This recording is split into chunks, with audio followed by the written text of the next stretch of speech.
You know, there are American heroes who don't like this idea. Neil Armstrong, Gene Cernan have both testified against commercial spaceflight and the way that you're developing it, and I wonder what you think of that. I was very sad to see that, because those guys are, those guys are heroes of mine, so it's really tough. I wish they would come and visit and see the hardware that we're doing here. And I think that would change their mind. They inspired you to do this, didn't they? Yes. And to see them casting stones in your direction. It's difficult. Did you expect them to cheer you on? So they're hoping they would. What are you trying to prove to them? What I'm trying to do is to make a significant difference in spaceflight and help make spaceflight accessible to almost anyone. And I would hope for as much support in that direction as we. Ron, very quickly, you did sell more shares of Tesla in the second quarter last year, 1.7 million shares roughly, 1.8 maybe. That's the second time I recall of you selling shares. I remember you joined us back in 2021, in March of 2021, after you had sold about a similar percentage. At the time, you said it wasn't that you didn't love Tesla, but it was getting to be too big of a position in your funds. Was this the same story in the second quarter? Same story in the second quarter, and we sold maybe 5% more last month. So I think we probably have somewhere around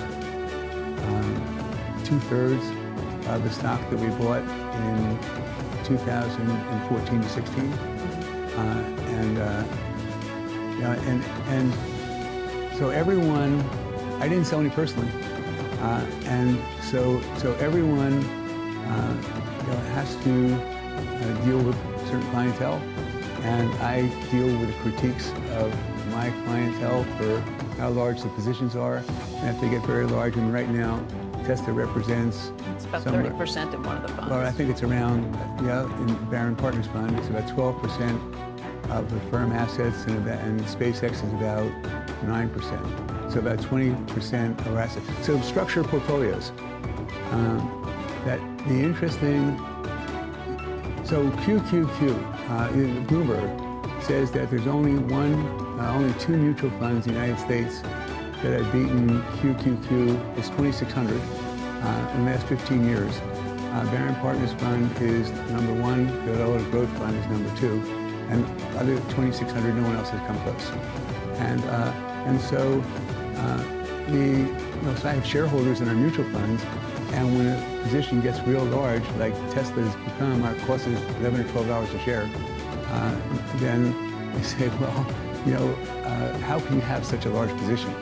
And I made an exception after we bought as many shares as we did for clients between 14 and 16, and no one else wanted to buy stock, that I went to the board of our funds. I said I wouldn't buy any more stock, but I have to buy this stock.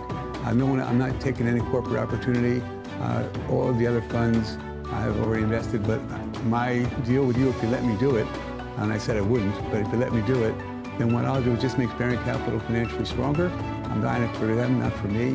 And in addition to that, I'm the last in, I'll be the last out. So I won't sell a single share personally until I sell all the shares for clients. And that's what I've done. So even though we've sold maybe 1/3 of our stock for clients, I have not sold a single share personally.